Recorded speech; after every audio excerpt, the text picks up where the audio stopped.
Buenos días y bienvenidos a esta cuarta y última sesión de este programa que desarrollamos conjuntamente Fundación Naturgy con el capítulo español del Club de Roma, que bajo el título genérico de Conversaciones entre expertos pretende profundizar en aquellos temas de actualidad en el ámbito de la energía, el medio ambiente y la sostenibilidad. Y lo hacemos en un marco de conversaciones entre expertos. Bueno, es, como digo, la última sesión. Este año empezamos en el mes de abril hablando sobre empleo y las necesidades de formación para el empleo, teniendo en cuenta las transformaciones que estamos afrontando, y lo contextualizamos en la transición energética y en la transformación digital y las necesidades que vamos a tener en cuanto a formación para el empleo en estas materias. En el mes de junio tratamos otro ámbito totalmente distinto, como fue el de las absorciones de CO2, cuál es su potencial dentro de la lucha contra el cambio climático y la búsqueda de las emisiones, de la neutralidad en emisiones, cuál es su potencial, cuál es el papel que puede jugar en España, cómo se ven de desarrollar de manera sostenible, integradas en el territorio, un tema cada vez más complejo y cada vez más relevante, y cómo de alguna manera todas las tecnologías tenían que ser tenidas en cuenta.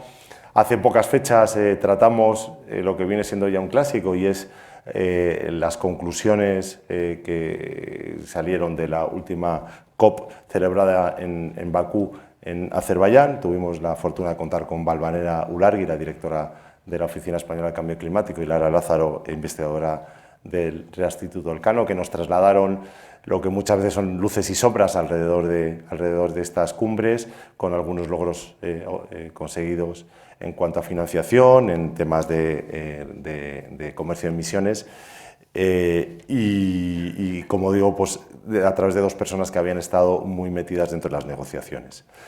Y en esta ocasión pues, queremos abordar otro tema que nos parece de especial relevancia en esta lucha contra el cambio climático que estamos afrontando, y es el papel de las ciudades y cómo estas deben de ser en el futuro, cómo deben de ser, cómo hemos de hacer para que sean sostenibles. Los datos nos dicen que alrededor del 55% de la población mundial ahora mismo está en zonas urbanas, y que probablemente en el 2050 este porcentaje suba hasta el 70%. Por lo tanto, se van a convertir en piezas clave para el futuro de todos nosotros.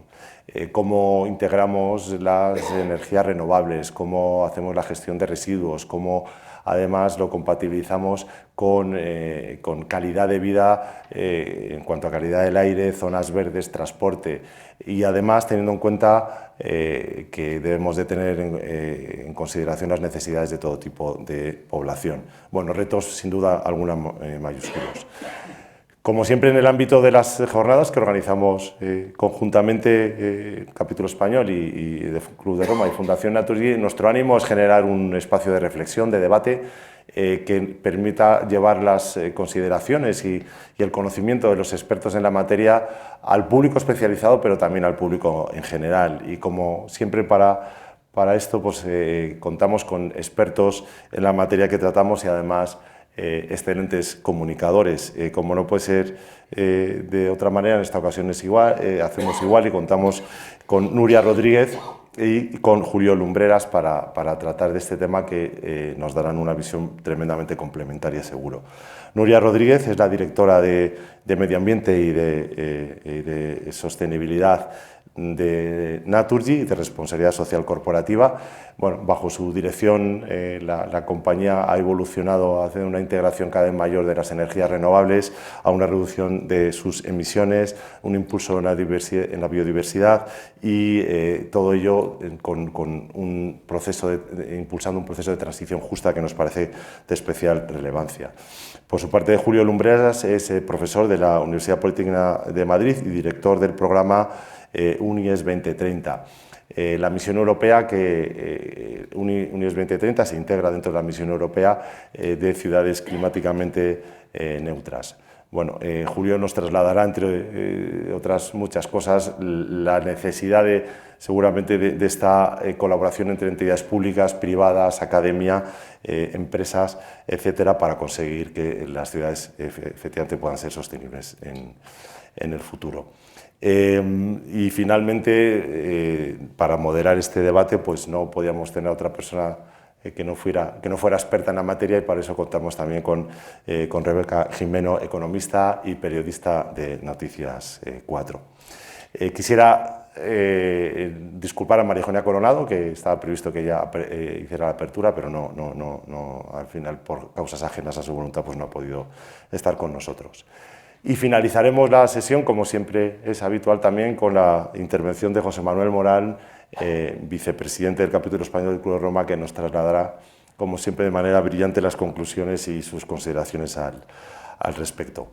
Muchísimas gracias a todos, muchísimas gracias a la gente que está aquí presente, muchísimas gracias a todos los que están conectados online. Y simplemente recordarles que las sesiones que hoy tenemos, igual que todas las anteriores, estarán disponibles también para su descarga de manera gratuita en las páginas web de la Fundación Naturgy o en la página web del Club de Roma. Nada más por mi parte, seguro que será un debate bien interesante, que nos acercarán el conocimiento de los expertos, y por mi parte nada más. Rebeca, te cedo la palabra y muchas gracias a todos por estar aquí con nosotros. Muchas gracias por esa introducción, Manuel, y bienvenidos a este espacio de diálogo para abordar uno de los retos de nuestro futuro, que es cómo construir ciudades sostenibles. Lo decía Manuel en su introducción, yo también lo tenía en la mía. El hecho de que más de la mitad de la población del mundo ya habita en ciudades, y la proyección es que este porcentaje va a ir a más. Y es posible, no sé si os pasa a vosotros, que cuando pensamos en el cambio climático y en la sostenibilidad, a mí por lo menos me viene a la cabeza más pues una industria, un camión, un barco, ¿no? Pero las ciudades son protagonistas en este reto de la sostenibilidad y van a ser también unas piezas claves en este camino hacia un mundo de cero en carbono, ¿no? Las ciudades son responsables además de una gran proporción de las emisiones de efecto gas invernadero, que a lo mejor es algo que tampoco se dice, y también es un lugar donde se sufren las consecuencias de este aumento de las emisiones, de los efectos del cambio climático, pero también pueden liderar este camino hacia la sostenibilidad. Es un tema, a mí me gusta mucho porque te permite imaginar muchas cosas, ¿no? Y leyendo un poco sobre la cuestión, pues te puedes imaginar tejados verdes que sirven para climatizar los edificios, ¿no? Calles que a lo mejor solo dejan pasar a vehículos que son sostenibles, una serie de cosas que podemos imaginar y aplicar en las ciudades. Vamos a hablar de este tema con dos expertos, no os voy a presentar porque se han presentado fenomenal, así que voy a arrancar con la primera cuestión. Julio, cuando te dicen una ciudad sostenible, ¿a ti qué te viene a la cabeza? Así, a bote pronto. Pues nada, has empezado con la pregunta del millón, ¿no? De hecho, la asignatura que doy en la Universidad de Harvard, que se llama Ciudad Sostenible, es la pregunta que los estudiantes del primer día dicen, ¿pero qué es una ciudad sostenible, no? Y por desgracia la respuesta no es nada fácil, porque no es unidimensional, ¿no? Lo que se habla por ciudades sostenibles al final son ciudades que podríamos llamar saludables, vivibles, con mejor calidad de vida, pero también son ciudades con oportunidades de empleo, económicas, son ciudades seguras, y son ciudades cero emisiones, si quieres, de carbono, que ahora hablaremos. Pero como se ve al final es multifacético, donde al final lo que prima es el bienestar y la calidad de vida de la ciudadanía. Eso es lo que yo creo que tiene que estar en el centro de una ciudad sostenible. Nuria, te quería hacer la misma pregunta a ti. Pues como empresa energética, ciudades sostenibles deberían ser ciudades con cero emisiones, ¿no? Neutras en carbono, ciudades que lo que se llama la calidad del aire, ¿no? Que no es bien las emisiones de gases de efecto invernadero, sino que son además partículas, etcétera, pues, por ejemplo, de los vehículos, pues con un aire limpio, y por tanto eso también atañe a la energía. Ciudades con, por supuesto, también desde un punto de vista social, donde haya accesibilidad a la energía para todo el mundo, donde además esa energía sea asequible para todo el mundo. Ciudades donde además en aquellos colectivos más vulnerables pues podamos tener apoyo, ¿no? y acciones para combatir la vulnerabilidad energética. Y por supuesto, pues desde un punto de vista integral de compañía, la huella que dejan las compañías con sus acciones y el progreso económico también ayuda a ese desarrollo sostenible de la ciudad. Muy bien. Julio, tú que estás muy en contacto con la teoría, pero también con la práctica, ¿cuáles son las principales barreras a las que se enfrenta una ciudad que levanta la mano y dice quiero ser sostenible? Bueno, pues otra pregunta muy interesante. A ver, es muy difícil sintetizar, pero yo me atrevería a decir que quizá, y probablemente os sorprenda, la principal barrera para mí son los silos. El trabajo en silos que tenemos en la transformación de las ciudades. Y cuando me refiero a trabajo en silos, podríamos estar muchas horas hablando de esto, ¿no? Parece que las barreras son tecnológicas, las barreras son regulatorias, que por supuesto también las hay, pero el principal problema es que los ayuntamientos trabajan primero en un silo independiente del sector privado, de la sociedad civil, de las universidades, pero es que dentro de los ayuntamientos el departamento A prácticamente no se habla con el departamento B y con el departamento C no hay relación entre los distintos ámbitos de la ciudad. Pero luego además se aborda de forma ensilada, digamos, también los sectores. Tendemos a hacer iniciativas en movilidad pensando solo en la movilidad o en rehabilitación de viviendas pensando solo en la rehabilitación de viviendas y no nos damos cuenta que todo está interrelacionado y que hay que trabajar, hay que romper los hilos sectoriales también. Pero es que luego también, si miramos a la ciudad, decimos, vale, y las ciudades parece que pueden trabajar también solas, aisladas, ¿no? Y una ciudad no puede trabajar aislada porque está en un territorio. Y tenemos también un silo que no nos relacionamos con las otras ciudades o los otros ámbitos de la área metropolitana, incluso con, en nuestro caso, las comunidades autónomas, el gobierno estatal. Entonces, esa falta de relación también, esos silos intergubernamentales, lo que llamaríamos la gobernanza multinivel, pues también, o sea, al final todos los silos que existen, creo que es el principal. Si me tuviera que quedar con uno, me quedaría con ese. Esto enlaza muy bien con la siguiente pregunta que te quería hacer. Tú estás metido en una misión. El nombre de la misión está muy bien elegido porque a lo mejor ahí sí que se engloban todos los hilos a los que tú te referías, ¿no? La misión de ciudades climáticamente neutras, ¿no? Que agrupa algunas ciudades españolas. ¿Nos podías concretar en qué consiste esta misión y si ahí sí que estáis rompiendo hilos y cómo? Pues el objetivo de la misión es precisamente ese, romper los hilos, ¿no? Entonces, sí, a ver, es una misión europea que nace de la Comisión. La Comisión Europea sabéis que tiene la iniciativa del Pacto Verde Europeo como su estrategia de transformación del continente. Queremos ser climáticamente neutros antes de 2050 como continente.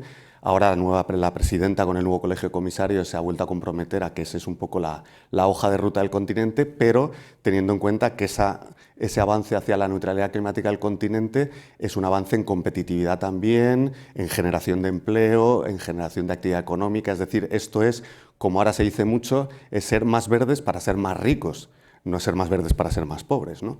Entonces, digamos, la Comisión tiene ese marco, ¿no? El Pacto Verde Europeo, pero el Pacto Verde Europeo hay que aterrizarlo en políticas, en regulación, etc. Y sabemos que hay un despliegue masivo de distintos instrumentos y uno es la Misión Europea de Ciudades, que lo que pretende, el objetivo es que haya al menos 100 ciudades en Europa climáticamente neutras, cero emisiones en carbono, y podríamos entrar en los detalles, antes de 2030, lo cual es súper ambicioso.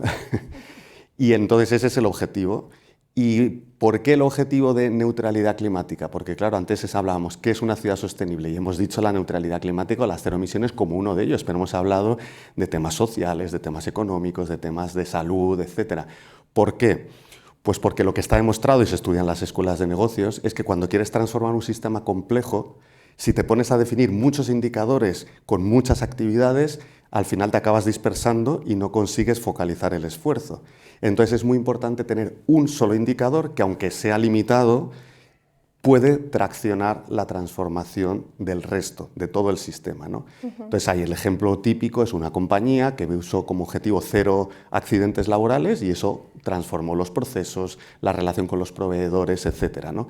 Entonces aquí la idea de tener 0 emisiones es como una estrella polar que te ayuda a alinear las políticas para reducir las emisiones, pero eso lo que hace es transformar el sistema de movilidad, transformar el urbanismo en la ciudad, transformar la forma de funcionar todos los servicios, de manera que con el objetivo de ser 0 emisiones, al final acaba siendo más verde, más saludable, más inclusivo, más socialmente justo y al final pues con mejor calidad de vida en la ciudad. Una estrella polar como una luz, ¿no? Que es la que emana hacia donde todos tienen que dirigirse. En esa línea, Nuria, te quería preguntar, ¿cómo está contribuyendo Naturgy a la creación de estas ciudades sostenibles, desde vuestra perspectiva de una empresa energética? Pues relacionado con lo que decía antes Julio, ¿no? Lo de los silos, que para mí es, ¿no?, el diagnóstico titular más conciso y que podemos pensar.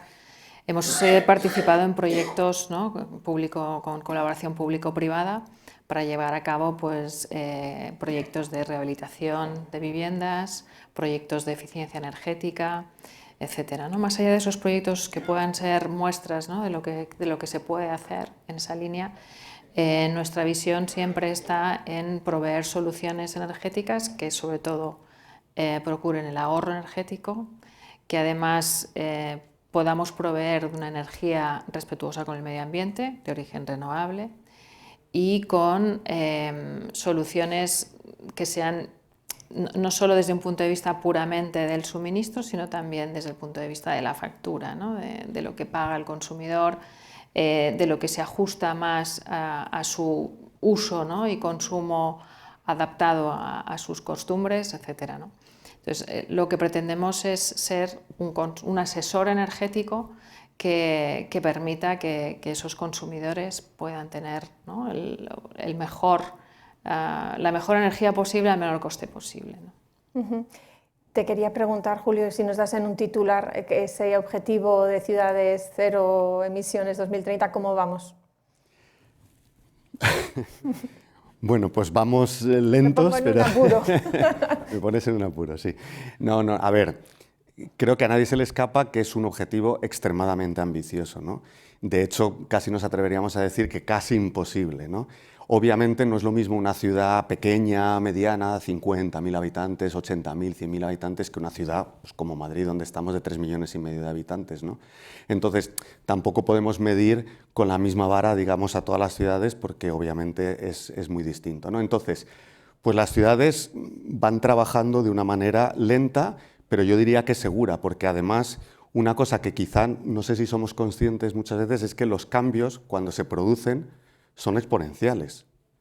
Y entonces parece que hay que ir creciendo poco a poco al principio y de repente hay algo que cambia el sistema. Bueno, acabamos de vivirlo en Siria hace 2 días, ¿no? 12 años de conflicto y de repente en unos días cambia completamente el sistema, ¿no? Entonces, obviamente, las ciudades no se van a transformar de la noche a la mañana, en el ejemplo quizá no es el mejor, pero sí tenemos muchos ejemplos de la evolución exponencial, por ejemplo, de la tecnología y de la transformación tecnológica en muchos sectores, ¿no? Entonces, ¿qué es lo que pasa en las ciudades? Que si creas las condiciones, que es en lo que se está trabajando, para poder trabajar de otra manera, para que se rompan los silos y los departamentos colaboren, para que empiece a haber una colaboración, como decía Nuria, también público-privada, social, mucho más potente. Y para que además, digamos, que se vayan desplegando esas tecnologías en las ciudades, pues llegará un momento en el que, por ejemplo, si queremos, porque bueno, ahora entraremos probablemente, pero para transformar una ciudad no puedes tener solo iniciativas municipales del ayuntamiento. El ayuntamiento es responsable solo del 10%, 15% como mucho de las emisiones de una ciudad. Si no nos involucramos la ciudadanía, el sector privado en esa transformación, no va a haber una transformación de las ciudades. Entonces, se empiezan a producir procesos interesantes, por ejemplo, de efectos dominó. Y es cuando una empresa, de repente, y eso ha pasado en algunas de las ciudades misión, hay una empresa, por ejemplo, de supermercados, que decide comprometerse con la misión y decir que todos sus centros comerciales, con un plan de inversión, van a ser cero emisiones de aquí a 2030, cambiando las instalaciones de calefacción, etcétera, y toda la flota de reparto de mercancías. Acto seguido, que una compañía se compromete públicamente a eso, arrastra. Y en 5 o 6 meses todas las compañías del sector se han comprometido a lo mismo, por ejemplo. Entonces, ese tipo de dinámicas exponenciales que no controlamos son las que muchas veces pueden conseguir, pero para que se produzcan esas dinámicas exponenciales hace falta crear las condiciones. Y perdón por el rollo, pero la idea es que estamos trabajando en esa nueva forma de romper los silos en todos los ámbitos y fomentar la colaboración público-privada para que se produzcan esos cambios. Hablabas del despliegue de las tecnologías, que son muy importantes, el desarrollo de las infraestructuras, por ejemplo, para la energía que consume una ciudad. Entiendo que esto es una planificación que tiene que tener en cuenta también a todos los agentes, ¿no? a los que van a encargarse de la obra, a los ciudadanos, a las empresas energéticas. No sé si desde el punto de vista energético hay soluciones tecnológicas que se pueden aplicar más fácilmente al nivel urbano. Nuria. Sí, a ver, en el caso de Naturgy nosotros nos basamos en la neutralidad tecnológica, que quiere decir que todas aquellas energías o tecnologías que puedan ser neutras en carbono, bienvenidos sean, ¿no? Y para nosotros el caso paradigmático es el gas renovable, ¿no? El gas producido a partir de residuos, de manera que no emitamos, ¿no? esas emisiones, ¿no? Con lo cual, lo que hacemos es utilizar a partir de residuos orgánicos, generar un gas enriquecido que puede sustituir perfectamente al gas natural utilizando la misma infraestructura energética para que llegue al punto de consumo y además el consumidor no tenga que cambiar su equipo para hacer una adaptación a ese biometano. Con lo cual es una solución económicamente eficiente, neutra en carbono, ¿no? y además no requiere de unas inversiones importantes. Por tanto, este tipo de soluciones nos permite que con las infraestructuras que ya existen, yo creo que en las ciudades no estamos hablando de hacer grandes infraestructuras, sino reutilizar, reconvertir lo que ya tenemos para hacerlo sostenible. Y aquí también juega mucho, aparte de las infraestructuras como las nuestras, las infraestructuras de los consumidores, ¿no? Los consumidores que cada vez son más proactivos en la gestión de la energía, incluso en la generación de su propia energía, ¿no? Con el autoconsumo, con las comunidades energéticas, etcétera, de manera que entre todos pues, hagamos un uso más eficiente y, por supuesto, con energía renovable. No, que yo preguntaba si me podías señalar a cuál energía que ahora mismo se esté desarrollando tú creas que se puede aplicar en el entorno urbano y sería este gas de origen renovable, por ejemplo. Sí. Por supuesto, los gases renovables, sobre todo el biometano, en esta primera etapa, ¿no? Más inmediata, donde la tecnología ya esté disponible y porque esos costes de abatimiento son absolutamente neutros, prácticamente cero para los clientes, ¿no? Y además resuelve el problema de la gestión de los residuos orgánicos. Sí, luego hablaremos de este tema también. Desde el punto de vista de la energía, Julio, ¿cuál es tu visión? Porque las ciudades son grandes consumidores de energía, quizá no nos damos cuenta, ¿no? ¿Hay alguna energía que tú ves que esté despuntando de alguna manera de aplicación en los entornos urbanos? Yo no destacaría, hombre, creo que es obvio que los entornos urbanos se están electrificando, ¿no? Y que si la electrificación va acompañada de una generación de energía eléctrica renovable, pues eso suma la neutralidad climática, ¿no? Y eso está tocando de forma o permeando, digamos, en todos los sectores, porque al final en la movilidad pues se está electrificando la movilidad. En el sector residencial se está electrificando también la generación de calor y, bueno, por supuesto, de frío, ¿no? Entonces, pero claro, eso no es una tecnología, ¿no? Y luego también, pues yo creo que tampoco podemos magnificar, o sea, no todo puede ser eléctrico y de manera inmediata, ¿no? Aunque solo sea también por disponibilidad de recursos, de mano de obra, de equipamientos, etc. Entonces, si pensamos, por ejemplo, en Madrid, que tiene 1.100.000 calderas de gas natural, por ejemplo, pues es imposible material físicamente renovar 1.100.000 calderas en 8 años, por ejemplo, ¿no? o en 5 años, como quedarían hasta 2030. Cuando hablamos de ciudades sostenibles, también uno de los primeros imágenes que a mí, por ejemplo, me viene a la cabeza es el tema del transporte, ¿no? El transporte urbano. Y aquí ya topamos con una pieza que a mí me parece clave, que es el comportamiento de las personas, ¿no? Que ya añade todavía más complejidad al asunto. ¿Cuál es tu visión de cómo se podría fomentar un transporte más sostenible en las ciudades, Nuria? Claro, aquí deberíamos pensar en dos planos, ¿no? Por un lado, el transporte privado, ¿no? Y aquí pasa, obviamente, por mayor transporte, ¿no? Un transporte público eficaz y eficiente. Por supuesto, vehículos sostenibles, podemos hablar de la bicicleta, podemos hablar del patinete, podemos hablar del car sharing, ¿no? Pero está claro que el coche privado al final o el transporte privado pasa por el transporte público, ¿no? Y un transporte público sostenible. En segundo lugar estaría el transporte de mercancías, ¿no? Que es otro capítulo importante que genera emisiones, porque además son emisiones continuas a lo largo del día. Y ahí, evidentemente, ya hay acciones de muchas empresas de transporte y logísticas que están poniendo foco en esas mejoras de rutas, en la utilización, por supuesto, de vehículos sostenibles, pero que evidentemente pasa también por optimizar esas rutas, ¿no? Y ese es otro foco importantísimo para atacar el transporte en lo que serían las ciudades. Es verdad que es un terreno complicado, ¿no? Pero si lo miramos en perspectiva, Julio, tú dirías que es uno de los terrenos donde quizás sí que hemos observado un avance que lo podemos, ¿no?, valorar, porque también la gente me da la sensación de que cada vez está un poco más concienciada. ¿Qué opinas? Sí, dices en el transporte en particular en las ciudades. Sí. Yo creo que, bueno, también depende de cada ciudad, es difícil generalizar, ¿no? Pero sí, además yo creo que todas las claves que ha dicho Nuria un poco es lo importante, ¿no?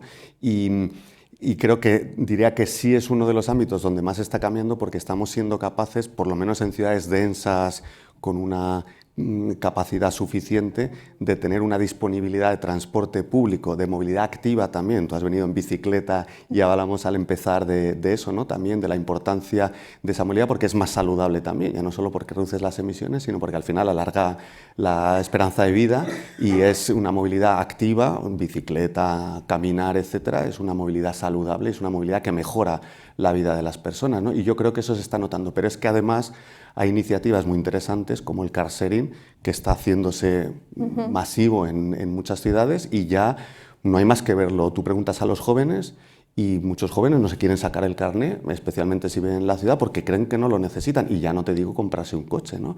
Porque tienen disponibilidad de transporte público y de transporte compartido para tanto la movilidad un poco de más escala como la micromovilidad, que hace 5 o 6 años no existía. Y eso es a lo que me refiero también antes, son buenos ejemplos de esa penetración exponencial de algunas tecnologías. Es como los teléfonos móviles, ¿no? ¿Quién nos iba a decir hace 10 años que íbamos a tener esto con las características que tiene ahora? Y eso ha habido un cambio descomunal, ¿no? Entonces yo creo que en el transporte, efectivamente, especialmente en algunas ciudades, ha sido así. Y a eso ha contribuido no solo la tecnología, sino también la regulación, ¿no? Yo vengo en bicicleta porque quiero generar ese efecto arrastre entre la población, a ver si me imitan. También en el tema del transporte he leído que hay mucha tecnología que se puede aplicar a la hora de gestionar los atascos en las ciudades. ¿Nos puedes contar alguna experiencia de la que conozcas que se aplique la tecnología para regular? Pues ahora la M30 está colapsada, pero que sea como más en tiempo real. Bueno, tecnologías... lo que se habla mucho es de la movilidad como un servicio, ¿no? Porque al final lo que hay que pensar más que en tecnología que se utiliza es cómo al final lo que queremos es movernos, y lo que queremos es movernos de la forma más eficaz y más barata posible. Ese es un poco nuestro objetivo, eficaz en el sentido de más rápido también, con más comodidad, etcétera, ¿no? Entonces, pues hay tecnología, por ejemplo, la integración de los sistemas de pago, por ejemplo, en el transporte público, pues es una tecnología que mejora. Ahora te subes al autobús y puedes pagar con el móvil, con la tarjeta del transporte, pero con cualquier tarjeta de crédito. Pues eso es un ejemplo sencillo, ¿no? Se están desarrollando apps para que tengas todas las alternativas de movilidad en una sola aplicación, porque ese es otros silos, ¿no? Que en función de si tienes que utilizar un car sharing u otro, o el transporte público, o patinetes o bicicleta pública, te tienes que meter en una aplicación distinta, ¿no? Puedes desarrollar aplicaciones donde en una sola tengas todas las ofertas de movilidad. Yo me quiero mover de este punto a este punto y me sale el abanico de opciones de una forma sencilla, donde además están integrados las pasarelas de pago y puedo pagar directamente ahí, por ejemplo. Pues esos son ejemplos que se están haciendo en algunas ciudades de aplicar tecnología. Otra parte de tecnología, por ejemplo, es con las zonas de bajas emisiones, todo el control de acceso a las zonas de movilidad restringida, etcétera. Pues otro ejemplo de movilidad. Esos algunos más soft, ¿no? Y luego ya, por supuesto, si hablamos de tecnologías puramente de tecnologías de transporte, pues movilidad eléctrica, o sea, tecnología eléctrica, pero también tecnología de hidrógeno, de metano renovable, ¿no? Como los autobuses de muchas ciudades que están moviéndose con biometano, etcétera. Pues eso también son alternativas tecnológicas interesantes. Muy bien, gracias. Mencionabas ahora el biometano, que estaba relacionado con el tema de los residuos, ¿no? Que a veces en las ciudades pensamos que lo de los residuos es reciclar y ya está, pero hay muchas más variables a tener en cuenta en esta ecuación. ¿No, Nuria? Sí, sí. Sí, yo creo que uno de los retos más importantes, ¿no?, para combatir el cambio climático es la economía circular, ¿no? Al final estamos basados en un modelo lineal donde es crear, producir, usar y tirar, ¿no? Entonces, eso, siendo que no tenemos los recursos infinitos, tenemos que acabar, ¿no?, tenemos que pasar a un modelo circular lo antes posible para también conseguir esa neutralidad climática, ¿no? Y por tanto ya no es solo reciclar los residuos que tengo en mi casa, sino o sea, el concepto de ciclo de vida del producto, de manera que esté en permanente movimiento, ¿no?, y se pueda reutilizar constantemente. Y eso pasa, pues, por ejemplo, ¿no?, en el caso del biometano es un claro ejemplo de que a partir de un residuo orgánico genero un gas que es renovable, que se usa en el punto de consumo y vuelve otra vez, ¿no? O sea, al final, y eso también lo vemos, por ejemplo, en las baterías. También estamos trabajando en proyectos de reutilización de baterías para tener una segunda vida. En todos los materiales que se están utilizando para la construcción de infraestructuras renovables, la construcción de cualquier, ¿no?, de edificios, etcétera, pasa por plantear proyectos basados en economía circular, porque si no va a ser imposible cubrir, ¿no?, dentro de unos años, cubrir los recursos que necesitamos para abastecer a la población. Esta idea de que los residuos son también recursos, ¿no? Y estas ideas que aportabas tú también nos dan esta visión de cómo las ciudades son una especie de laboratorio donde se pueden ir generando tecnologías, ¿no?, que nos ayuden a combatir contra el cambio climático. ¿Cuál es tu visión de los residuos y cómo metemos la economía circular dentro de la ciudad? Pues yo creo que es fundamental y me ha encantado una cosa que ha dicho antes Nuria de aprovechar los recursos que tenemos, ¿no? Yo creo que nos han enseñado, por lo menos a los que tenemos ya cierta edad, no sé ahora que se enseña en las escuelas de economía y de negocios, ¿no?, pero nos han enseñado a vivir en un mundo limitado con recursos limitados y a pensar en la escasez, ¿no?, en cómo gestionamos la escasez. Sí. Pero yo creo que ahora tenemos que empezar a pensar en que tenemos abundancia y cómo gestionamos la abundancia. Ahora hay abundancia de recursos, por supuesto de datos no os quiero ni contar, pero recursos. Entonces ver los residuos como una oportunidad y como una fuente de abundancia creo que es fundamental. Porque al final, si nos fijamos en una ciudad, los residuos son un problema enorme, ¿no? Fijaros cuántas veces el pulso que tiene la ciudadanía, cómo está la ciudad, tiene que ver con cómo está de limpia, cómo se gestionan los residuos. Eso es una cosa socialmente muy relevante y a la ciudad le cuesta una cantidad de dinero ingente. De hecho, muchas ciudades han puesto tasas de basuras porque no conseguían con los presupuestos municipales hacer una gestión adecuada. Es decir, es un problema enorme. Y sin embargo, no nos damos cuenta de que lo que es una oportunidad gigante. Porque, como decía Nuria, hay muchos materiales que se pueden aprovechar, por ejemplo, para generar biometano. Pero es que no solo una cosa así, que es una tecnología bastante establecida, pero ahora mismo el metano o el gas de síntesis se puede producir con gasificación. ¿Y la gasificación de dónde va a venir? Sino de los residuos, porque no vamos a gasificar tampoco materias primas, ¿no?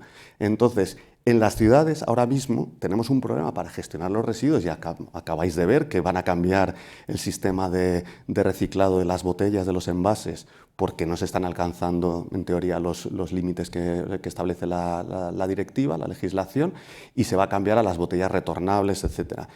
Y tenemos un problema en esa gestión, pero es que eso es un bien tan valioso, los residuos, que a día de hoy ya las empresas energéticas que están planteándose proyectos de gasificación y que ya tienen a escala bastante grande, digamos, plantas de gasificación, pues ahora el problema es de dónde vamos a conseguir esas materias primas.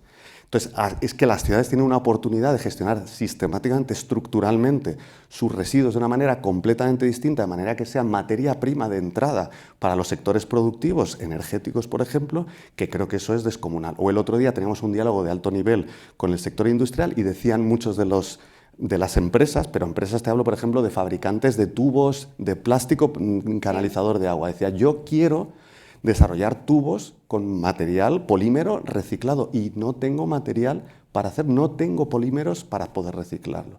porque al final llegan a las plantas de tratamiento y siguen unas cadenas que no llegan como materia prima al fabricante, que está deseoso, o decías tú, en la construcción, pues cada vez va a haber que meter más materiales para la huella del ciclo de vida completo de los materiales, y no solo la emisión durante el uso del edificio, sino tener una huella cero o incluso positiva en la construcción. Entonces, todo ese sector amplísimo que está en torno a las ciudades, pues ahora mismo no tiene materiales y no se está haciendo, que ese yo creo que es el reto y es en donde yo pondría el esfuerzo.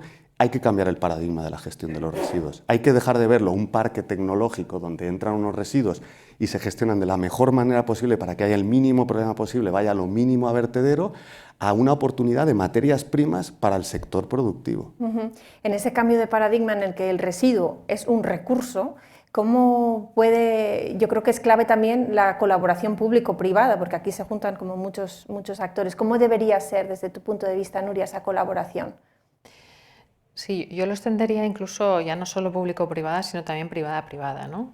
Y, por ejemplo, en nuestro caso hemos hecho alianzas con expertos en tratamientos de residuos para generar pues, recursos, ¿no?, que puedan ser reutilizados en el ciclo de vida, ¿no? En el caso de la colaboración público-privada, aquí siempre nos vamos a los mismos elementos, ¿no? Por un lado, muchas veces necesitamos un marco flexible de la regulación que se adapte a las nuevas necesidades y a los proyectos para acometerse, ¿no? No se trata solo, no estamos hablando solo de incentivos, ¿no?, y de incentivos económicos, sino también de incentivos en la gestión, ¿no?, una gestión ágil, una gestión flexible para establecer modelos de negocio o vehículos de inversión que puedan favorecer y acelerar esos proyectos. Y está claro que ahí, bueno, pues, ya no es solo la administración local, sino también la administración autonómica y estatal los que tienen que trabajar en su conjunto para asegurar un marco regulatorio que lo favorezca. Está claro que desde el punto de vista de la empresa sí que tienen integrado el cambio de paradigma en la cuestión de los residuos. Yo no sé, Julio, si los ciudadanos tenemos integrado también este cambio de paradigma y si tú manejas algún indicador de cómo reciclamos en España o esas ciudades que están incluidas en esa misión, si es alguno de los indicadores que se miran. Es uno de los indicadores que se miran y no está evolucionando de forma, digamos, significativa, ¿no? Yo creo que eso es un problema que tenemos encima de la mesa, que es la involucración de la ciudadanía en estos procesos de transformación. Al final pensamos que tenemos que comunicar a la ciudadanía, además, las cosas que tienen que hacer, y tenemos que cambiar el paradigma también ahí. Tenemos que verles como agentes de transformación. Ellos son los primeros porque la inversión para la transformación proviene fundamentalmente de la ciudadanía. Yo soy el que me compro un coche y elijo comprarme uno u otro, venir en bicicleta o ir en transporte público. Yo soy el que decide cambiar su vivienda, rehabilitarla o no, y entonces ahí es donde, y eso es donde tenemos que involucrarles, ¿no? Pero yo quería, porque me ha gustado mucho también lo que ha dicho Nuria de la colaboración público-privada, y ya hablando de cambios de paradigma, casi el que me parece más difícil, pero que me parece muy importante, es que en esos hilos de los que hablábamos antes tendemos a decir, bueno, yo soy empresa y le digo al ayuntamiento, a la administración, lo que creo que debería hacer, y además con buen criterio. Yo, que soy profesor, hago mis estudios maravillosos y se los traslado a la administración pública para que regule mejor y, como ahora se dice muy bien, basado en datos y en la ciencia. Pero no nos damos cuenta que eso no va a funcionar. Porque cada uno tenemos nuestros incentivos, nuestras formas de pensar, nuestras formas de trabajar, y eso no va a funcionar. Por mucho que nos empeñemos en hacer informes maravillosos, que cada vez comuniquemos mejor, no va a funcionar. Para mí, el cambio de paradigma pasa en trabajar juntos. Es decir, desde el primer minuto se tiene que sentar la empresa privada con el ayuntamiento para ver, oye, cómo gestionamos los residuos y cómo nos ponemos a trabajar juntos, porque esos modelos de negocio de los que hablaba Nuria, no se les va a ocurrir de repente a lo mejor a una empresa, y si se le ocurre, la administración va a desconfiar de eso. Sin embargo, si esa inteligencia colectiva se pone en juego y se desarrollan las soluciones entre todas las partes de forma conjunta, entonces es cuando va a funcionar, porque entonces se lo habrá creído todo el mundo y además habrá sido un reto que se han planteado todos y que se ha resuelto de forma colectiva. ¿Cuál es el problema? Que no hay incentivos para trabajar así, sino todo lo contrario. Ahora una empresa privada se sienta a hablar con una administración y dice, bueno, es que no me quiero sentar porque a lo mejor luego no me puedo presentar a este pliego porque puede haber conflicto de intereses porque he estado hablando antes con la administración. Entonces lo que hay que trabajar es en generar unos espacios seguros donde con unas reglas determinadas, pero nos podamos sentar a hablar, el sector privado, la academia, el sector social también, las organizaciones sociales y la administración. Sé que es muy difícil, pero es que es la única forma, porque si no, no se nos van a ocurrir ideas innovadoras y luego, sobre todo, aunque se nos ocurran, no las vamos a poder implementar. Hacías así con la cabeza, Nuria, ¿estás de acuerdo? Totalmente. Sí, sí. Pasemos ahora al bloque del urbanismo, y aquí la pregunta sería, hemos visto que más personas en el futuro van a vivir en ciudades, en España, pero sobre todo en los países que se están desarrollando, y la pregunta sería, ¿una ciudad que crece puede ser sostenible al mismo tiempo? No sé quién de los dos quiere empezar. Yo creo que, a ver, se puede, pero requiere de una visión estratégica, ¿no?, de largo plazo, una planificación de cómo tiene que crecer ordenadamente esa ciudad para que realmente pueda ser sostenible. Si de nuevo miramos solo determinados aspectos, no tenemos una hoja de ruta, ¿no?, de que queremos como ciudad a 30 años vista, pues va a ser complicado, porque realmente luego en la implementación ya es suficientemente complicada como para que encima, ¿no?, añadas un factor exógeno como es el crecimiento de la población, ¿no? Desde tu punto de vista, Julio, ¿se puede desacoplar ese desarrollo urbano del aumento de las emisiones? Sí, completamente. Yo es que no puedo estar más de acuerdo. Creo que lo primero es tener una visión, que por desgracia es lo que nos falta muchas veces, ¿no? Y en la política no hay una visión y las transformaciones no se producen de la noche a la mañana y desde luego no se producen en un ciclo político de 4 años. Hay que tener una visión a más largo plazo de qué ciudad queremos. Y después, teniendo esa visión, lo que hay que hacer, como hemos dicho antes, es ponerse a trabajar. Y la pregunta concreta de la escala, bueno, pues hay infinidad de estudios de urbanistas, yo no soy urbanista, pero que me he leído y que dejan claro que un aumento de escala conlleva en general unos aumentos de eficiencia y por tanto unas mejoras y al final con una buena gestión y una visión, una reducción de emisiones y una mayor sostenibilidad hasta un cierto punto. Cuando llegas ya a un nivel de escala muy grande, entonces empieza a haber problemas, ¿no? Pero hay que hacerlo con una visión y lo que hay que hacerlo es con una visión, en mi opinión, cada vez más en lo posible policéntrica, ¿no? En el sentido de que haya escala, porque necesitas escala para tener pues, todas las economías de escala y para un transporte público pues, que sea rentable, eficaz, necesitas un número mínimo de personas, etc. Pero donde creo que el paradigma que ahora está un poco debatido, pero que yo creo que es muy interesante, la ciudad de los 15 minutos, como ejemplo, ¿no?, que es muy visual, ¿no?, que es que tengamos todos los servicios que necesitamos. Los servicios me refiero a educación, salud, ocio, restauración y, por supuesto, trabajo en menos de 15 minutos en una movilidad, lo ideal sería activa, ¿no?, o en bicicleta o caminando, ¿no?, pero por lo menos sino en un transporte público eficiente.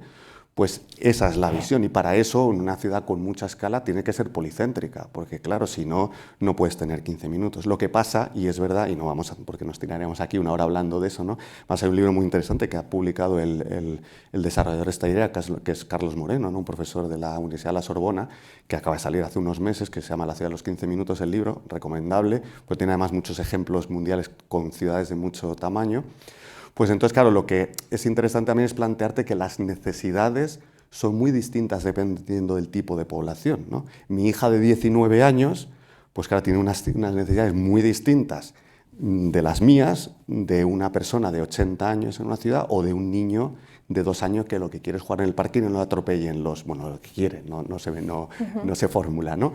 Pero entonces, generar una ciudad que dé todos esos servicios de forma complementaria y además teniendo en cuenta que es casi también materialmente imposible dar varios de estos servicios a la vez, porque una pareja o una familia con 2 personas más hijos, pues claro, los trabajos de 2 personas más la educación, en el mejor de los casos en un único centro educativo, pero conforme van teniendo distintas edades encima, en universidad o centro superior de educación, centro primario, intermedio, pues es muy complicado, ¿no? Entonces ahí está el reto. Y lo que pasa es que ahora tenemos ya modelos muy sofisticados para ver cómo, si tenemos esa visión de una ciudad en lo más posible de 15 minutos, con una visión policéntrica y donde además se pongan a las personas en el centro, pues empieza a haber soluciones que yo creo que son interesantes. Sí, mencionabas, por ejemplo, el caso de una pareja, ¿no?, de que los 2 trabajan y yo he pensado enseguida en el teletrabajo. y en cómo esta modalidad, ¿no?, que surgió en la pandemia y que ha ido avanzando no solo en nuestro país, sino en más países, cómo esta modalidad podría a lo mejor de alguna manera ayudar a la sostenibilidad de una ciudad que está creciendo. ¿Cómo lo ves, Nuria? Evidentemente ayuda no solo a la ciudad, sino también a la conciliación, ¿no? Pero bueno, parece que estamos volviendo otra vez a la oficina, ¿no? Sí. Por lo menos hay corrientes, pero yo creo que sí, que es un elemento también muy importante para gestionar, ¿no?, los movimientos de las personas a la hora de ir a trabajar, que es el principal motivo de atasco. Sí, porque también, Julia, hay tecnologías que nos permiten saber, hay estudios que se basan en los desplazamientos de las personas en una ciudad, ¿no?, y saber hasta dónde llegan, y esto también nos puede ayudar, ¿no?, a la hora de optimizar. Y no sé si he terminado de entender bien cuando hablabas de la escalabilidad de las ciudades, si llegado a un determinado punto de escala, la sostenibilidad la dejamos ya aparte. No sé si es esto lo que querías decir. Sí, o sea que hay ciudades que al final cuando alcanza una escala de varios millones o decenas de millones de personas es difícil y entonces las eficiencias de sostenibilidad decrecen significativamente, pero efectivamente hay que buscar nuevos paradigmas. Yo creo que el teletrabajo es pero como siempre, creo que estamos en un mundo, y cada vez más, por desgracia, que tendemos a polarizarnos, ¿no?, y a decir o una cosa o la otra, o teletrabajamos o presencialidad, y yo creo que tenemos que manejar esa ambidextría, ¿no? O sea, hay que tener un balance al final siempre, ¿no? Hay que intentar trabajar con las dos manos, ¿no? Ni es bueno el teletrabajo 100%, porque claro, ahora lo que se está demostrando es que la eficiencia de las reuniones presenciales pues es muchísimo más alta que la de online, pero tampoco todo presencial, porque entonces evitas todas estas posibilidades de conciliación y de reducción de emisiones, etc. Entonces, creo que tenemos, como siempre, que buscar, ya se decía hace 2000 años, ¿no?, en el centro está la virtud, ¿no? Sí. En este modelo complejo que supone gestionar una ciudad y encima tratar de hacerla sostenible, las pequeñas piezas que habitan ese modelo somos los ciudadanos, ¿no? Y que nosotros tengamos interiorizada esa visión también es fundamental para conseguir lograr este objetivo de sostenibilidad. Nuria, ¿tú cómo crees que se puede coger de la mano al ciudadano y decirle vente conmigo a esta misión de ciudad sostenible? Pues pasa mucho por la educación, no por la divulgación, por involucrarle en la resolución de los problemas y bueno, y desgraciadamente también, ¿no?, funcionamos bastante los humanos con el palo y la zanahoria, ¿no? Pero es verdad que muchas veces nos olvidamos de divulgar y de educar para que sean conscientes de lo que suponen los retos que tenemos encima de la mesa, ¿no?, y que seguro que si se explican bien, la gente puede contribuir a solucionarlos. Así que yo pienso, y eso lo estamos viendo en las generaciones jóvenes, ¿no?, que están muchísimo más implicadas en generar una vida sostenible, ¿no? Con lo cual creo que la divulgación, educación es un elemento clave para ser mucho más conscientes del problema y de las soluciones que podemos aportar. Sí, no sé si a vosotros desde el punto de vista de una empresa energética todo el tema de la crisis energética os ha servido para acercar vuestro negocio a la ciudadanía y que la ciudadanía entienda un poco más cuáles son las problemáticas y todas las aristas, ¿no?, del tema energético. ¿Habéis percibido esto? Sí, nosotros en los últimos años hemos hecho muchas campañas de divulgación, ¿no? Y de hecho la última que está ahora en televisión, que supongo que habréis visto, es la del equipo ahorro, ¿no?, que es un anuncio para ahorrar energía, trucos muy sencillos de cómo ahorrar energía en tu casa.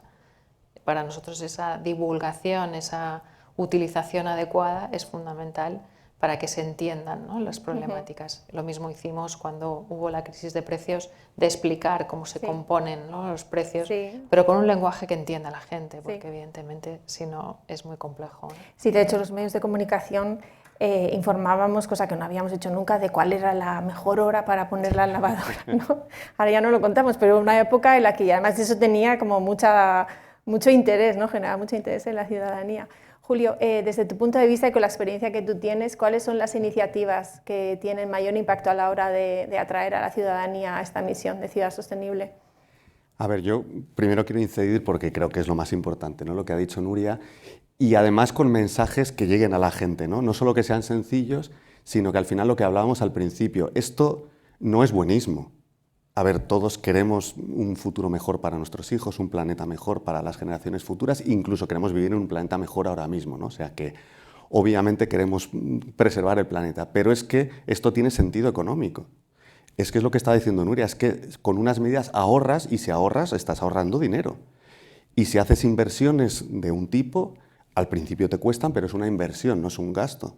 En 2, 3, 4, 5, 6 años has amortizado la inversión. Entonces, esa idea de que esto no es un gasto, sino que es una inversión que además te va a repercutir en muchos beneficios, no solo económicos, sino también de confort, por ejemplo, en la vivienda, si te mueves con la movilidad activa de salud, etcétera, pues creo que todo eso es fundamental. Y luego voy a decir una cosa que quizá pueda ser un poco sorprendente también, pero por pensar un poco fuera, pero creo que es muy importante, es el arte. O sea, necesitamos... ¿Por qué? Porque a la ciudadanía no se la convence, en general, creo yo, o es mi experiencia, con argumentos, aunque acabo de decir que hay que usar argumentos. Se las convence con experiencias y con vivencias de que se puede vivir de otra manera y se puede vivir mejor si vives de otra manera.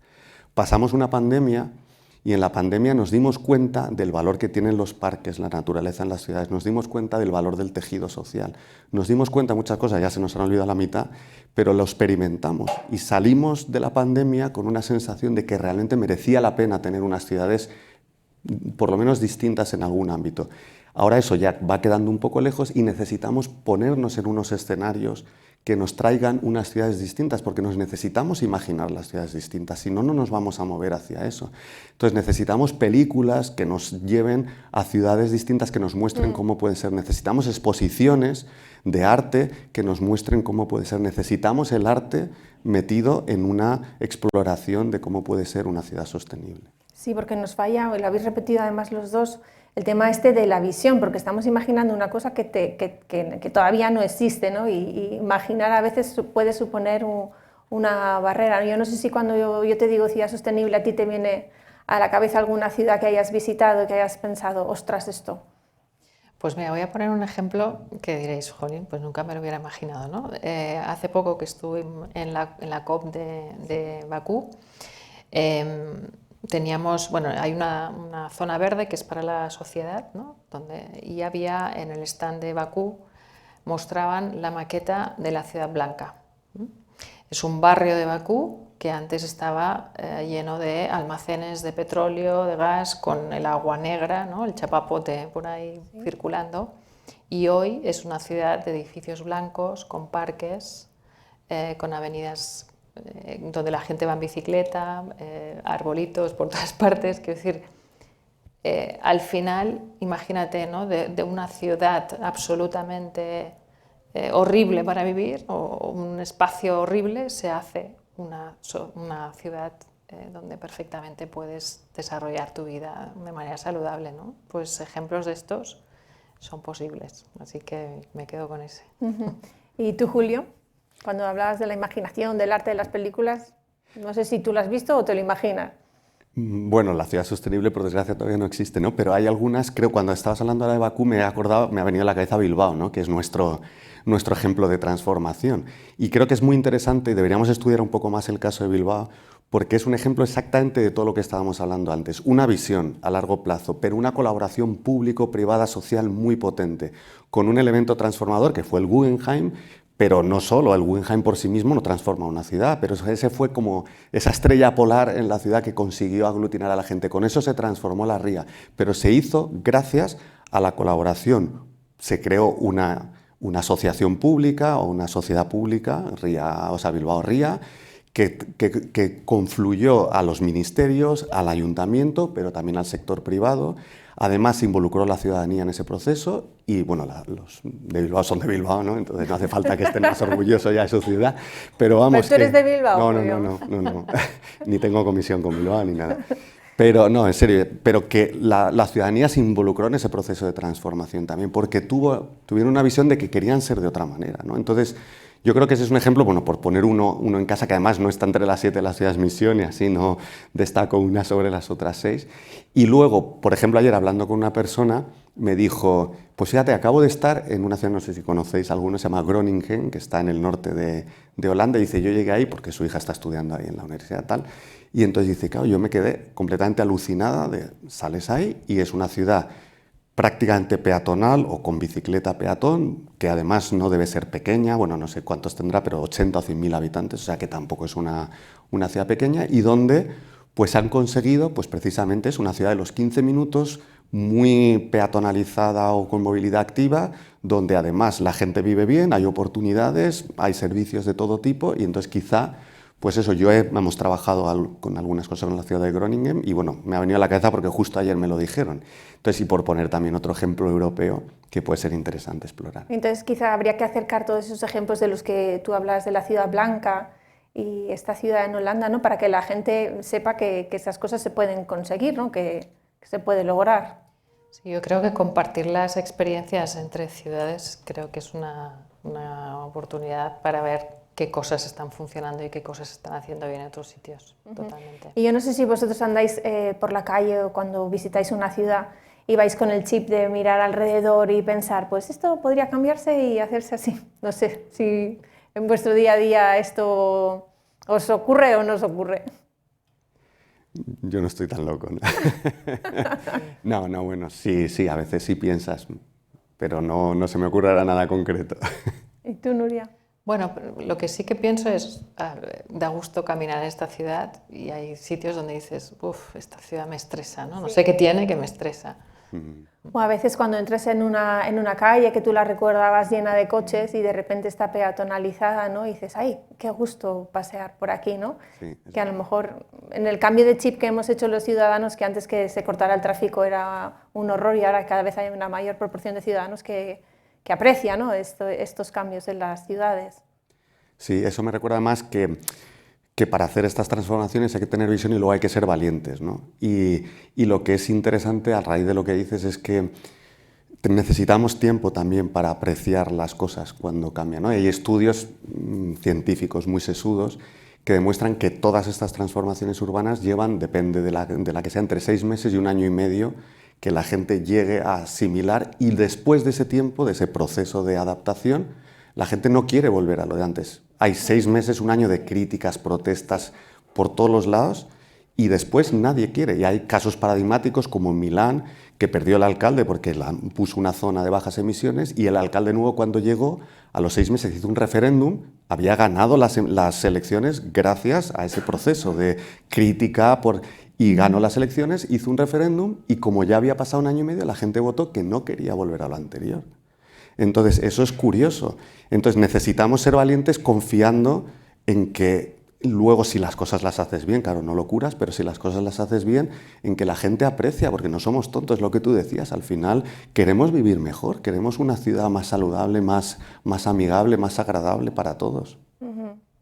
Pues muchas gracias por compartir vuestra visión. Yo os invitaría a que... Sí, dime, Nuria. Lo que me gustaría comentar, que no hemos hablado, y es que también tenemos que pensar en la adaptación al cambio climático para hacer unas ciudades sostenibles. Vale, sí. Y desgraciadamente pues tenemos ejemplos muy cercanos, ¿no?, que hemos visto pues que han tenido planes de adaptación y han evitado tragedias, y otros que han tenido tragedias por no estar preparados para el cambio climático, ¿no? Y esto lo estamos viviendo cada vez más en España, con olas de calor, sí, sequías, etc., ¿no? Ahí entonces, el cambio de paradigma quizá no es un gasto, es una inversión, ¿no? Totalmente. Y puestos a decir también ya una última cosa, creo que gracias por decir eso, porque es súper importante hablar de ciudades resilientes también. Yo también lo que quería era abogar por romper los hilos también entre las ciudades, que tendemos a que las ciudades han estado compitiendo toda la vida por talento, por financiación, etc. Y ahora lo que se está demostrando es que las ciudades hacen esa transformación mucho más rápida y mucho mejor cuando van juntas. Y puede parecer buenismo, pero no lo es. En las ciudades dentro de la misión, quizá las 7 ciudades españolas, el principal activo que tienen es que ciudades de color político tan distinto están trabajando juntas en procesos de transformación. Entonces, no solo comparten experiencias, que está bien, sino se plantean un reto común y lo hacen juntos. Por ejemplo, se han planteado el reto de rehabilitar 1 millón de viviendas entre las 8 ciudades, y lo están haciendo juntos, y van a desarrollar instrumentos financieros juntos, y van a cambiar regulación juntos, y van a desarrollar innovaciones también en los pliegos o compra pública, a lo mejor conjunta. Entonces, esos son ejemplos donde al final unir fuerzas es la única forma de conseguir que esto... Y encima luchamos un poco contra la polarización que tenemos, que creo que que es muy importante empezar a generar espacios de colaboración y de encuentro. Pues muy bien, muchísimas gracias a los dos por compartir vuestra visión, por alumbrarnos y por enseñarnos esa estrella del Polo Norte de la sostenibilidad. Y muchas gracias a todos los que nos habéis acompañado en este diálogo. Y para cerrar la jornada, José Manuel Morán es el vicepresidente del capítulo español del Club de Roma. Bueno, buenas tardes. Es una gozada venir a una sesión de estas a oír gentes como vosotros, o sea, tanto las preguntas de Rebeca como a Nuria y a Julio. Cuando discutimos de hacer una sesión sobre ciudades sostenibles, yo pensé que en realidad yo viví una experiencia curiosa, y es que en 1990 había fallecido ya Aurelio Peccei, el creador del Club de Roma, y fue elegido presidente del Club de Roma Internacional Ricardo Díaz Holleyner. Ricardo Díaz Holleyner fue el creador del capítulo español del Club de Roma, y en el capítulo español del Club de Roma apareció una figura que algunos de nosotros desconocíamos porque no estábamos en el sector energético, que era Pedro Durán Farrell, el creador de gas natural.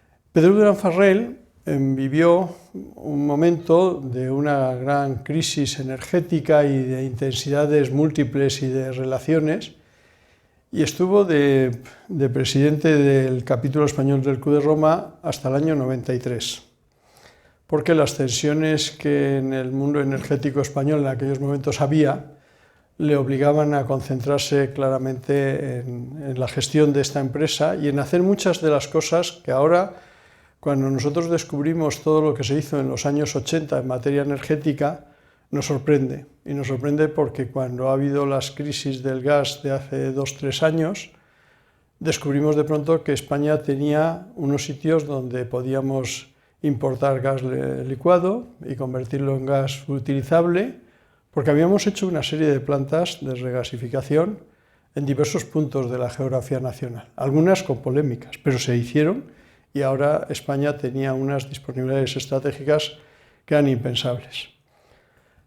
Y eso tuvo una consecuencia importantísima. Cuando se creó el Club de Roma en 1968, en aquellos momentos se empezaba a ver un proceso de urbanización creciente de la población mundial, hasta el extremo de que las cifras que ha dado Manuel al comienzo sobre cuánta gente va a vivir en ciudades, en aquella época eran impensables, pero se veía ya que iba a haber una situación de esa naturaleza. En el primer informe al club de los límites al crecimiento se habló de población, pero no se habló de urbanización.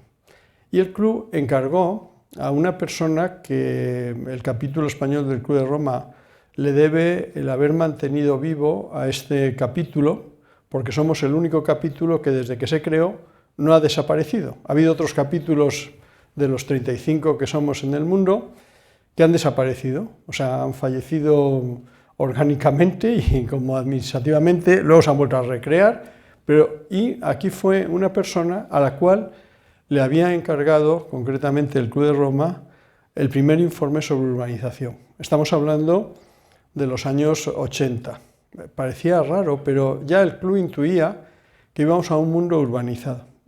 Esta persona era Jesús Moneo. Jesús Moneo fue presidente del capítulo español del Club de Roma desde el año 93 hasta el 2001, en que le sustituyó por una indicación del Club Internacional de que decía que no podían estar los presidentes ser presidentes mayores, teníamos que tener presidentes más jóvenes.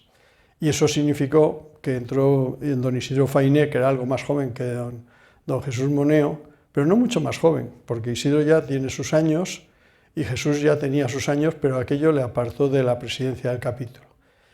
Pero lo peor del caso de que Pedro Durán Farrell tuviera que dedicarse a temas energéticos fue que el informe que le habían pedido el Club de Roma a Jesús Moneo sobre las ciudades no lo llegara a hacer nunca.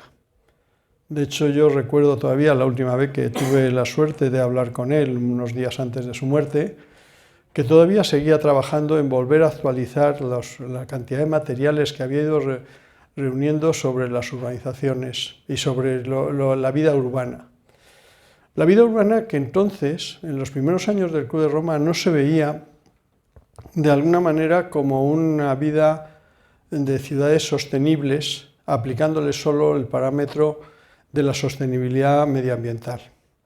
El Club de Roma mantiene un trilema, que es un trilema mucho más difícil incluso que el de Rodrik, el de la globalización, y es que necesitamos tener sociedades que sean ecológicamente perdurables, es decir, medioambientalmente sostenibles, que sean socialmente solidarias, es decir, inclusivas, y ahí en la inclusión entran no solo los procesos de accesibilidad para las personas con discapacidad, de las cuales el Club de Roma hizo un informe que luego sirvió de referencia para la Convención de Naciones Unidas sobre las personas con discapacidad, pero al mismo tiempo que sean ciudades o sociedades económicamente viables.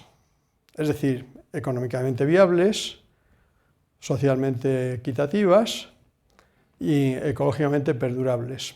Sumen ustedes esto y lean uno de los últimos informes del Club de Roma, el COMAM, y verán que ahí se cuenta que eso del arito este que llevan algunas personalidades aludiendo a los objetivos de desarrollo sostenible, pues el club calculó que seguramente la huella ecológica que dejaríamos si lo cumpliéramos todo sin hacer transformaciones significaría que nos iríamos a la necesidad de tener 4 planetas en vez de este planeta que lo estamos agostando.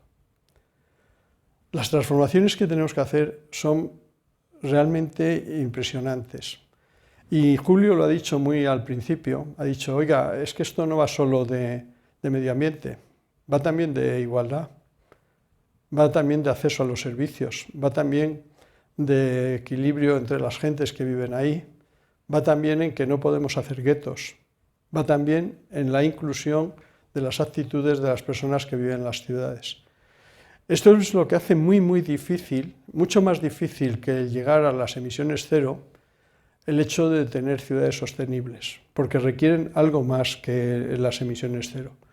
Requieren también que todos los barrios de una ciudad tengan una accesibilidad a los servicios públicos más o menos igual, que fomenten la calidad de vida no solo en unos barrios, sino en todos los barrios, o que fomenten los servicios educativos o los servicios de asistencia social también en todos los sitios y no solo en algunas zonas que tenemos muy privilegiadas. Esto hace dificilísimo el proceso, pero sin embargo, y esto hace que ustedes nos habrán oído hablar, porque en Naturgy yo creo que hace 4 años prácticamente, sí, 4 años va a hacer, don Manuel Calvo me regaló a mí un libro, que era un libro de Václav Smil, que es Energía y civilización. Este caballero acaba de sacar un librito que yo les recomiendo que lo compren y que se llama 2050, cómo parece imposible que lleguemos a emisiones cero. Es un libro de 100 hojitas, no tiene las 600 hojas que tiene Energía y civilización, pero conviene que después de leer ese lean uno que escribió hace 1 año y medio, 2 años, se tradujo al castellano, que era cómo funciona el mundo. Porque el mundo funciona a partir de unas leyes que nosotros nos dimos en el siglo XVIII, en el siglo XIX, en el siglo XX, en los comienzos. Hicimos unos procesos de industrialización para el mundo desarrollado, exclusivamente para el mundo desarrollado, que se olvidó del resto del mundo. Hemos extraído recursos de todos los lados. Los hemos empleado en tener calidades de vida elevadas en algunas áreas del planeta y nos hemos olvidado del resto del planeta. Y claro, ahora recibimos el rechazo que tiene Occidente hoy día en el mundo en general. O sea, es decir, el mundo occidental es un mundo como que hemos extraído demasiados recursos, hemos elevado nuestros niveles de calidad de vida y por lo tanto nuestras huellas ecológicas, pero ahora vienen las dificultades. Las dificultades es cómo transformamos este mundo y cómo llegamos a las emisiones cero a lo largo del planeta. Nos está sorprendiendo que nosotros tenemos cada vez más energías renovables y sin embargo seguimos teniendo niveles de emisiones muy altas. Algo nos falla. Y nos falla porque estamos obligados no a ver simplemente un cambio de técnicas y un cambio de poner determinadas tecnologías al servicio de la sostenibilidad. Necesitamos hacer transformaciones radicales en nuestras maneras de vida. y nuestras maneras de vivir. Y eso nos lleva a hacer una transformación de las ciudades mucho más amplia y mucho más extensa de la que tenemos hasta ahora. A mí me parece que nosotros, en estas conversaciones y en estas colaboraciones que tenemos con Naturgy, que es socio institucional nuestro desde hace muchísimos años, yo no sé desde cuándo sois socios, y donde el presidente de esta fundación, de la Fundación Naturgy, que es miembro de nuestra junta directiva, es interpelado periódicamente por don Isidro Fainé para preguntarle por datos. Porque otro de los libros de Václav Smil los datos son importantes. Porque tenemos que medir para transformar. Y cuando mides para transformar, descubres de pronto que no vamos tan bien. Que tenemos iniciativas pequeñas que nos van a transformar y nos dan de alguna manera noticias de cuáles son los caminos del futuro. Pero esos caminos del futuro hay que trabajarlos y hay que trabajarlos con una perspectiva pluridisciplinar, que es lo que hace difícil esto. Fíjense que estamos en un momento donde ya casi ninguno de ustedes, y a pesar de que veo que hay algunos que se acercan a mi edad, seguramente podríamos hablar de la cumbre de Río 92. La cumbre de Río 92 fue la que instituyó un modelo de pensar las ciudades que era la Agenda 21, que consistía en plantearle a las ciudades no solo preocuparse por las emisiones de gases de efecto invernadero, sino también por la cohesión social y también por la competitividad. ¿Para qué hacíamos una ciudad? No nos agrupábamos simplemente para hacer que los trabajos sean tan desiguales que haya gentes que vivan en condiciones de esclavitud casi, con salarios muy reducidos o viviendo en viviendas que no tienen ninguna adecuación a una vida de calidad. Lo que nos está pasando además es que de pronto este planeta nos recuerda cosas y nos lo ha recordado desgraciadamente va a hacer 2 meses en Valencia. Y nos hemos encontrado con que dices, bueno, ¿y ahora qué hacemos?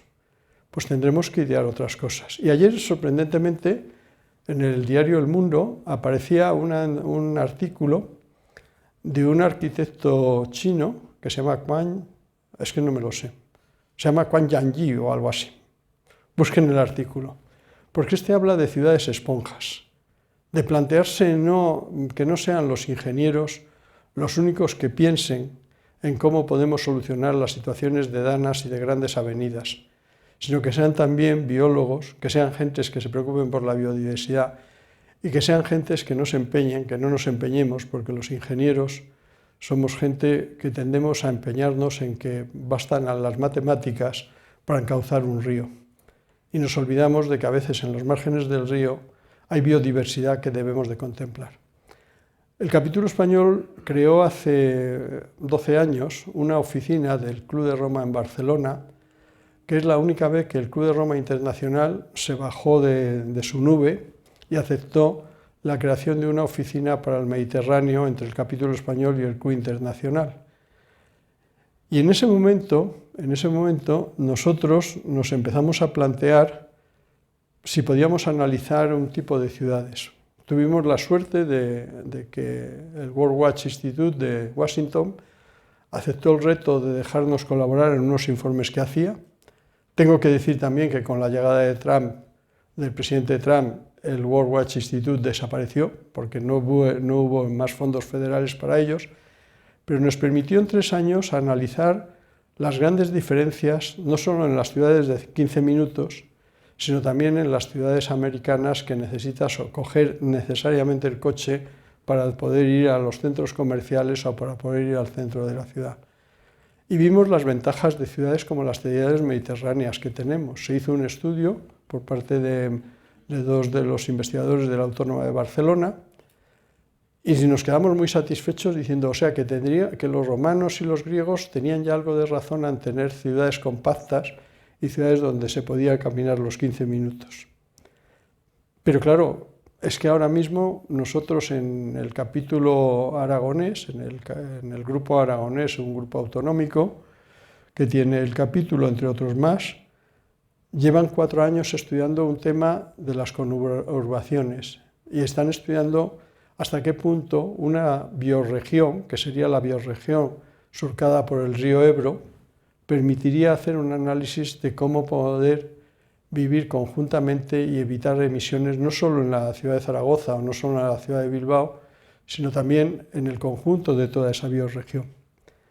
Creemos que hay que pensar, y Julio lo ha dicho muy claramente, tenemos que ir más allá de ver solo una ciudad. Las ciudades están en un entramado con otras ciudades y con otras poblaciones y sirven a esas otras poblaciones. Y esa interacción es la que nos obliga a pensar más allá de los lindes municipales.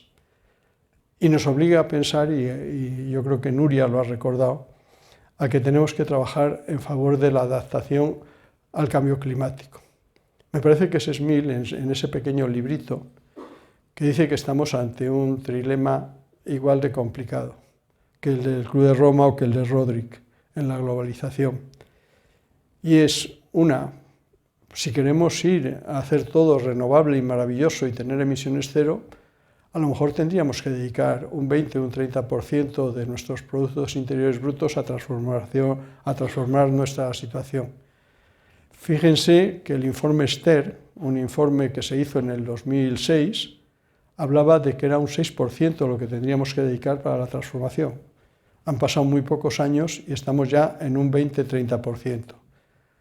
La otra solución sería decir, bueno, pues no invierto este 20-30%, pero me hago caso omiso al tener que conseguir el 1,5 grados en el 2030 y que sea lo que Dios quiera. Y lo que Dios quiera a veces es una dana tan destructiva como la que hemos vivido.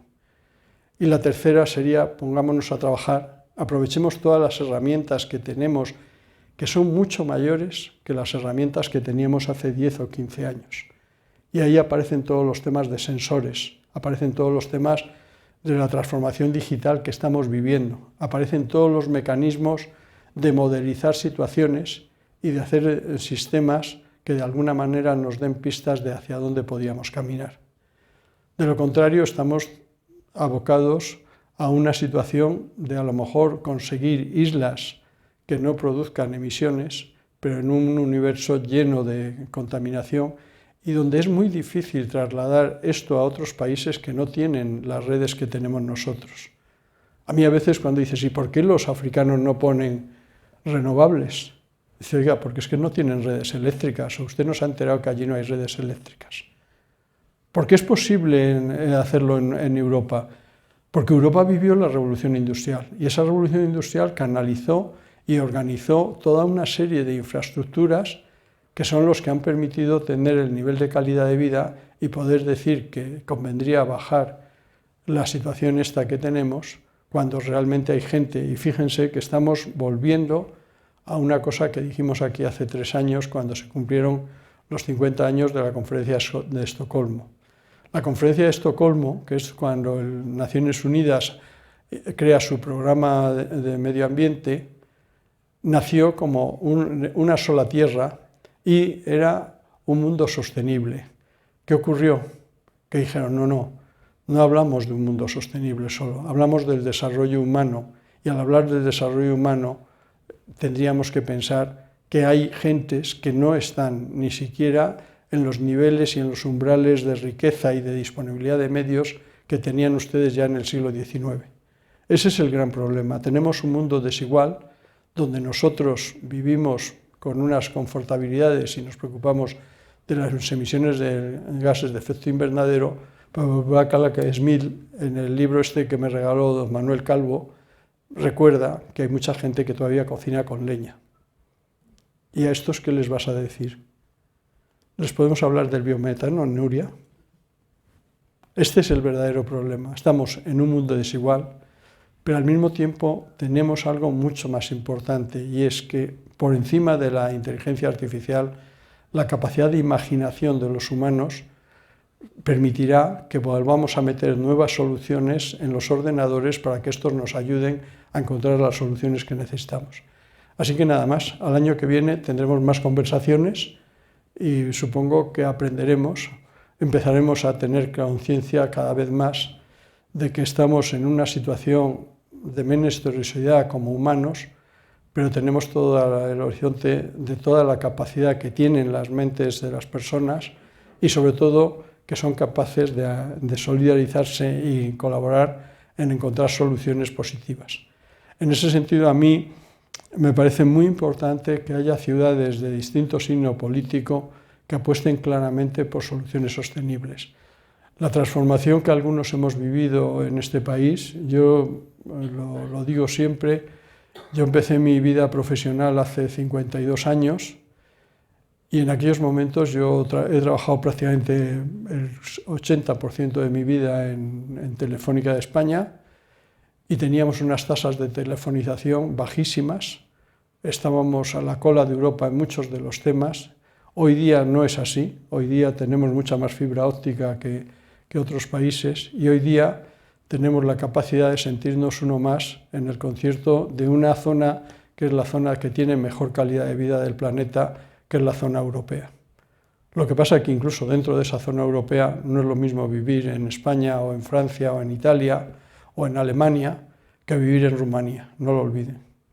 Por eso en unas prosperan determinadas ideas y en otras pues seguimos discutiendo estúpidamente, pero es que yo creo que si no hay discusiones, pues la gente no parece que no vive. Esto de que nos llevemos bien, a la gente no le va. Tenemos que tener alguna discusión. Y sobre todo los que no discutimos con los cuñados. Así que nada más. Muchísimas gracias y nos vemos al año que viene con más conversaciones. Muchísimas gracias.